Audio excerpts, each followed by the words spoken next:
afternoon, entrepreneurial clinicians. Here we are. What day of the week is it? Can anyone help me out there? I think it's Thursday. I'm not sure. It's kind of all starting to bleed into days. I don't feel like I have many edges to things at the moment, or maybe I'm just all of the edgy. So in my True Joe style today, just going to let you know that we have some slow information processing happening in the old brain, and it's been a fairly strong emotion day for me today. So I'm not going to go into the details of that yet, but I am probably feeling my feelings quite a lot more than I am used to. So I'm hoping you're doing okay. I'm hoping that you are giving yourself permission to just be.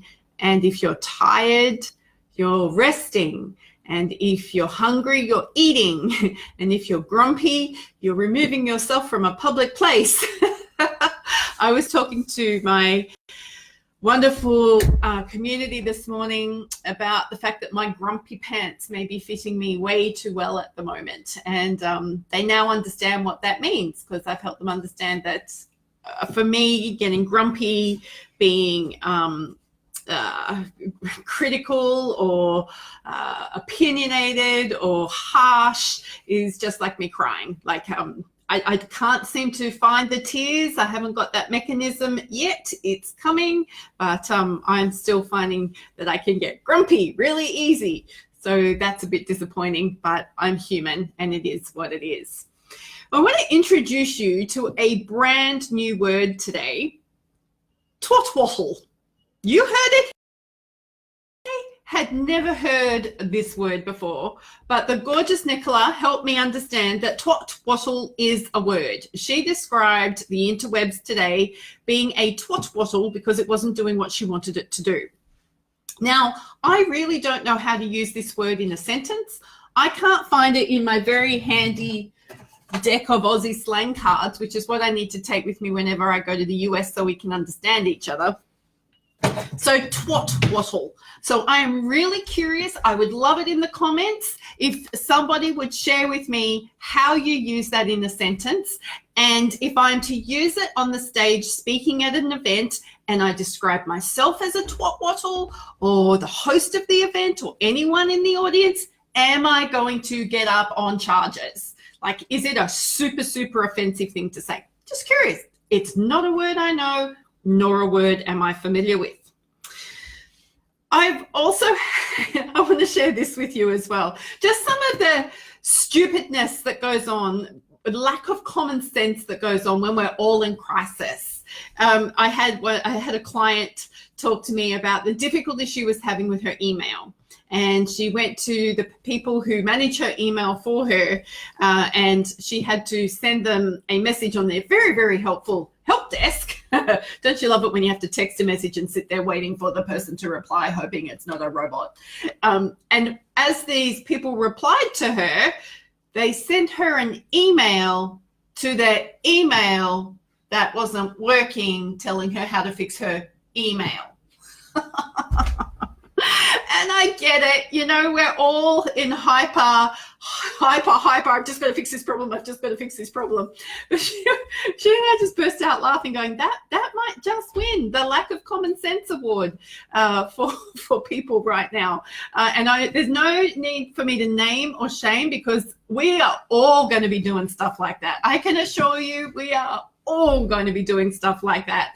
And if we can raise attention and we can be gracious and kind and just go, hello, could you please help me fix my email without sending me an email to fix my email, that would be awesome. Just to give you a little bit of insight into my brain today and my very dry mouth, who's finding that they're doing more talking at the moment at the things and not drinking as much? We'll get to that in a minute. I was proofreading a report yesterday, and I remember writing this note. What was written was, do take files. What Joe read was to do backflips. So I actually put a comment in this person's report going, what do you mean to do backflips? why are you talking about backflips? And it wasn't until I kind of looked away and went, surely I've read that wrong, to work out that I've actually read that wrong. I am seeing that there are people joining in. I am curious because the numbers keep dropping in and out. Is that because you can't hear me? I am not seeing any messages, so I'm not sure if there's a problem on my end. Frances Harvey yesterday told me there was a problem at her end. Sorry, I'm just shutting all the things down over here to make sure that it's not a problem at my end. Sacked one of my internet service providers yesterday, so I've only got one company now. We just decided to give them all the money. Is that any better? Can somebody let me know? That would be really helpful if this is problematic for people. Okay, so what I wanted to speak into today is some of our essentials for now being deliverers of intervention, therapy, health in an online environment. Now, I'm assuming that you've all got a computer, a laptop, oh geez, this could be a long afternoon, a laptop, keyboard, like you've got your hardware all set up.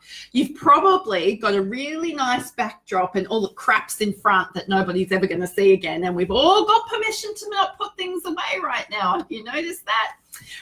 You might even be introducing people to your pet. I got to meet George today. He was so cute, who might be sitting on your lap because you now work from home and pets don't have the same personal space issues.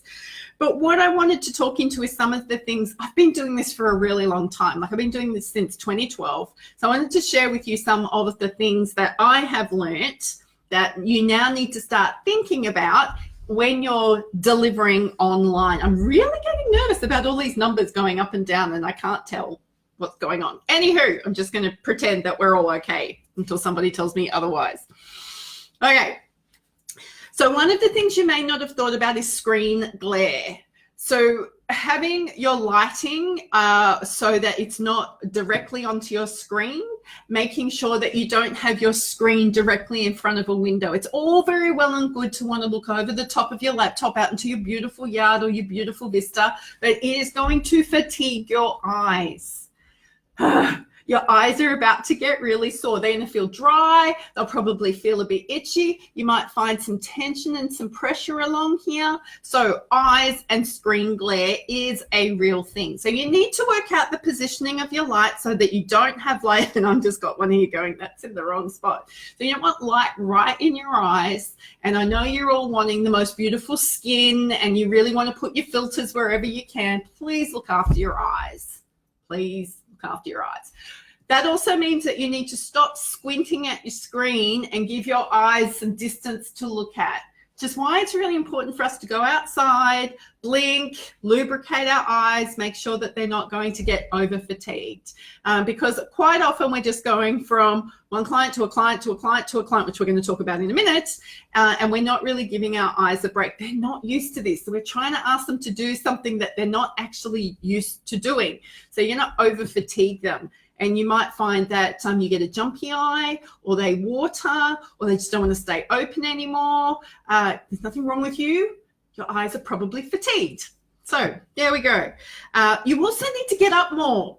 If chances are you've got clients turning up on the hour every hour, that's bad for a lot of reasons. Number one, you need a break between your clients. Even if it's 15 minutes, please make it 15 minutes. That gives you a little bit of breathing room if you go over. And doesn't make you look like a goose if your next person is sitting there waiting. But it also allows you to get up, go to the toilet. What are the things you would normally do when you have finished a session with a client? You'd probably get up, take them to the door, wish them well, go and get a drink, go and make a coffee, go to the bathroom, grab some food. We actually need to start putting that incidental movement back in our day. I'm already hearing things, people going, I'm not drinking enough, haven't been to the bathroom, I just did 6 sessions and didn't eat anything. So, and there's no shame in this. Again, I just want you to become aware that you can control your time. You can control your numbers of clients that you're seeing, and you can control when you see them. So you really need to be at your optimum. So you don't need to sit for every client, right?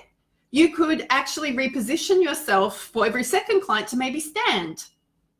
just make sure you've got your workstation set up. And I've got an email coming out in the next couple of days, well, let's say the next week, where I'll actually be showing you, it's a really, really cool diagram on how to set your workstation up when you're sitting and how to set your workstation up when you're standing. But standing is not the answer to everything. What you want is a variety of postures, okay? But you also need some movement. You need to be moving your body. So you might want to walk and dictate your notes.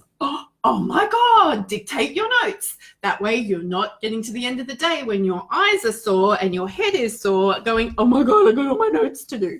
You can actually get up in between session and dictate your notes. Maybe you could do a plank. Maybe we could start a planking challenge, home-based planking challenge. Sit-ups, move your body, dancing, a dance-off. I am not the world's best dancer, but I'm pretty sure we could all do a bit of a dance-off and start to get some blood moving, because you know what, people? It's all pooling here and here. And all that stale, stagnant blood after 8 hours needs to get out, because we're all going to have other health issues. This is me trying to be kind. I've talked about this before. So walk, dictate your notes, stand up, move around in between sessions, move your body. You don't need a formal exercise program, but if you don't start moving your body, you're going to start getting Joe's purple boot in your butt program. You need to make sure you've got enough water. You need to be hydrated. You need to have some snacks around. Actually, one of the things I love is I actually have to go upstairs now that I'm here on my own. I have to go out my door, out my office door, around, it's only about 50, not even that, 20 meters inside the house, inside our main kitchen, and I'm making snacks and making food. But then that's forcing me to usually go and walk around the garden or go to the post box or go and rip out a weed, because we have a lot of them. And you know, it's just giving me some extra movement. So moving all the food that we usually have around, and the ease of access for that when there's more than one person here, because socially we want to congregate around the coffee machine. Well, I'm now making sure that I get up and move around to do that. So you also need some snacks, some healthy snacks, although chocolate is all on the cards right now. You got that right. I've talked about that a lot. You need power. You need to make sure you've got plenty of power. Please don't be tripping over your cords on the floor. You might want to be charging your laptop a couple of times a day. And you know what? If in doubt, have